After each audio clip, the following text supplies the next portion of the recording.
30 ଜାନୁଆରୀ 2026 ଶୁକ୍ରବାର ଦିନ ପ୍ରସାରିତ ତୋରି ପାଇଁ ତୋ ପାଇଁ ତୋରି ପେନ୍ ଟୁ ପେନ୍ ସିରିଏଲର ଏପିସୋଡ 859ର ସାରାଂଶ ନିମ୍ନରେ ଦିଆଗଲା।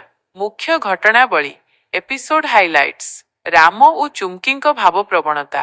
ଏହି ଏପିସୋଡରେ ରାମ ଏବଂ ଚୁମ୍କିଙ୍କ ମଧ୍ୟରେ କିଛି ଭାବପ୍ରବଣ ମୁହୂର୍ତ୍ତ ଦେଖିବାକୁ ମିଳିଛି। ଚୁମକି ନିଜ ମନର କଥା ଦେବୀ ମାଙ୍କ ଆଗରେ କହି କାନ୍ଦୁଥିବା ବେଳେ ରାମ ସେଠାରେ ପହଞ୍ଚି ତାଙ୍କୁ ସାନ୍ତ୍ୱନା ଦେଇଛନ୍ତି। ନିଶାର ଚକ୍ରାନ୍ତ। ଅନ୍ୟପଟେ ନିଶା ରାମକୁ ମାରିଦେବା ପାଇଁ କିଛି ଭୟଙ୍କର ଯୋଜନା କରୁଥିବା ଜଣାପଡ଼ିଛି।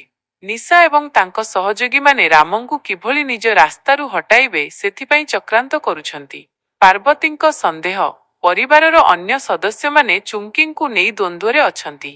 ପାର୍ବତୀ ମଧ୍ୟ କିଛି ଅସାଧାରଣ ଅନୁଭବ କରୁଛନ୍ତି, ଯାହା କାହାଣୀରେ ଏକ ନୂଆ ମୋଡ଼ ଆଣିପାରେ। ସସ୍ପେନ୍ସ। ଏପିସୋଡର ଶେଷ ଆଡ଼କୁ ଦେଖାଯାଇଛି ଯେ ରାମଙ୍କ ଜୀବନ ପ୍ରତି ବିପଦ ବଢ଼ୁଛି, କିନ୍ତୁ ଚିକି ଚୁମ୍କି ତାଙ୍କୁ ସବୁ ସମସ୍ୟାରୁ ରକ୍ଷା କରିବା ପାଇଁ ଚେଷ୍ଟା କରୁଛନ୍ତି।